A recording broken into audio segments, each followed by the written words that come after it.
Hello everyone, Miss Carrie here. Today I'm going to create a fun wreath card for Christmas.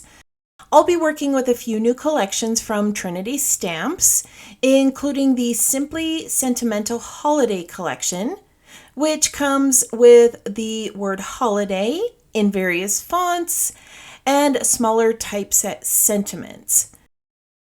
There's also a matching die set, which I'll be using today. I'm also going to bring in the Circle Wreath add-on. This is designed to go with the Trinity Stamps circle card. It creates a card shape in the form of a circle, and the wreath is an additional item you can purchase for the holidays to build on top of it. Before we get started, let me show you everything that you're going to need for this holiday wreath card. I did cut everything out ahead of time so that we have more time to work on the project. I have a simple white circle card base. This was cut with that circle card die. There is a little score impression line here so that it makes it really easy to fold. I have also cut the wreath parts in various shades of green cardstock, and some holly pieces and berries. I cut out one large wreath piece and two small wreath pieces. These were all cut from different shades of green to create a nice variation of color on the card. I have cut the word holidays using the script font and its shadow layer. I cut two in white and the shadow layer in vellum. Now, this is the font that I chose for the sentiment on my card, but the holidays die set has multiple fonts that could be used, and each one of them has a shadow layer. So feel free to use the one that fits your card design best. I have also stamped some candy shapes. These were stamped using the candy jar stamp set. I'm also going to bring in some stencils and inks to color these. If you don't have the stencils, you can use this solid stamp right here to fill in the candy. I'll be using the stencils today because I want to share some fun new techniques with you. Before I get started with the project, I do want to let you know that Trinity Stamps is having a World Card Making Day sale. You can get 15% off your order, and last chance items are 30% off. I'll add a link to that sale down in the description below, along with my supply list for all of the items I'm using today to make this card. All right, let's go ahead and get started with the project. All right, so I have brought in that full wreath card that I shared on Instagram because I want to show you how you can use this wreath design in multiple ways. For both of these cards, I did cut two of the smaller wreath layer. When I adhere these two layers together, it's going to give a sturdy base for my holly leaves to stick to, and it's going to add a little bit of dimension without making it too bulky for mailing. If you want to add extra dimension, you can use foam tape, but keep in mind that the more layers you add means higher postage. It's best to minimize the layers as much as possible. For my Christmas card, I cut out holly leaves. On the fall card, I used the boxwood leaves. The tiny dots that are on the wreath are the berries that are going to be placed on the holly leaves. I just used them in a different way. I'm going to flip over this smaller wreath and start adhering my holly leaves to the back.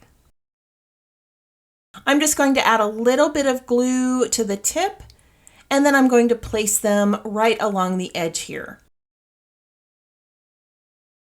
Now you do want to make sure that they don't stick out too far because this is designed to sit on top of that circle card and fit inside an A2 size envelope. If you extend it too much past the larger wreath, you might have to adjust the size of the envelope you're using. All right, I'm going to add this last little holly leaf and pop it down right here. And then I'm going to adhere this small wreath over the top of the larger one. Like I said, if you want to bring some more dimension to this, you could add some foam tape in between the layers. All right, now we are going to add those berries. A pickup stick or tweezers is going to make adding these dots to the wreath go a lot quicker. I swear I use this pickup stick in almost every project, between picking up tiny dies, gems, or stickers. There are lots of ways that this tool can be used. All right, I did skip ahead because you did not need to sit and watch me add all of those berries. But I did want to show you what this looked like once it was finished. It's such a cute little wreath, and it could be used on so many card making projects. All right, now for the fun part. We're going to decorate our candy. You can color these by hand or simplify it by using the stencils that are designed to go with this set. On the fall card, I use the little candy corns. There are also stenciled images for those as well. This makes it really easy to add color to these tiny little images. So I'm just going to line up this first stencil image with the peppermint candy.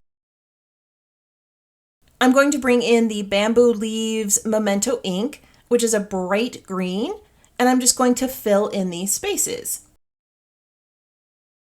If you don't have these stencils, you could also use some solid stamps and add details with a white gel pen. All right, so I have the green layers down. I'm just going to wipe off my stencil real quick, and then I'm going to bring in the red and add another layer of ink.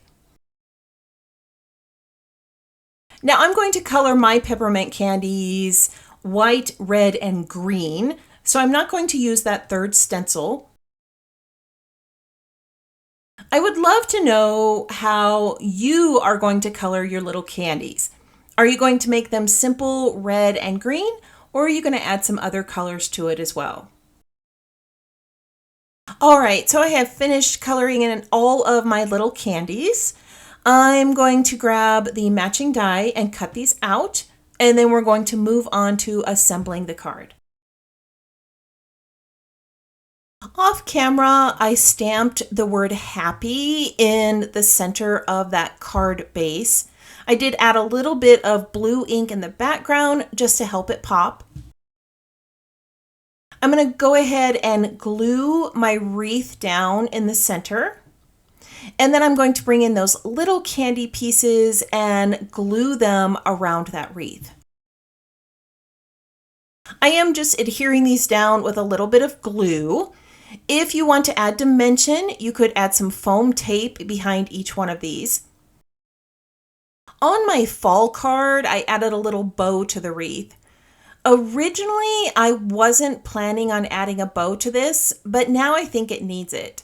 So I'm not going to be adding any candy at the top there. I'm going to leave that space open for a bow.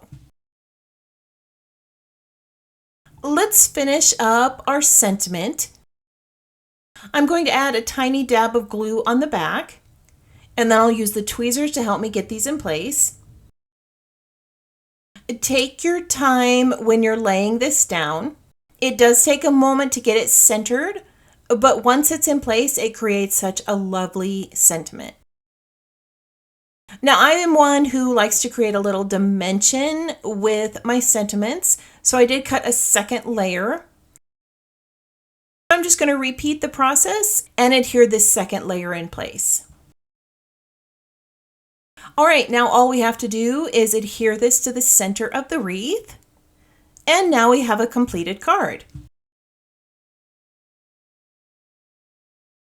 As I mentioned earlier, I wasn't planning on adding the bow, but it really needs one. I love the way it looks on this fall card.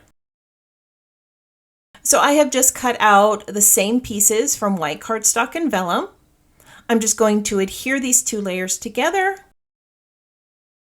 and then I'll pop it right here in the upper left-hand corner of the card.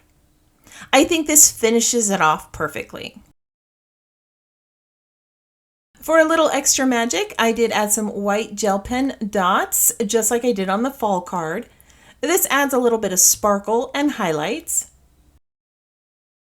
As you can see, these two cards are very similar. Both cards have the layered wreath, small leaf layers, and bits of candy. The best part about this design is that you can make it your own. The little details you add will make a big difference. I want to thank you for joining me today. Don't forget to like, subscribe, and check the description for a full supply list and my affiliate link to the Trinity Stamps shop. I hope you have a wonderful week, and I can't wait to see what you create.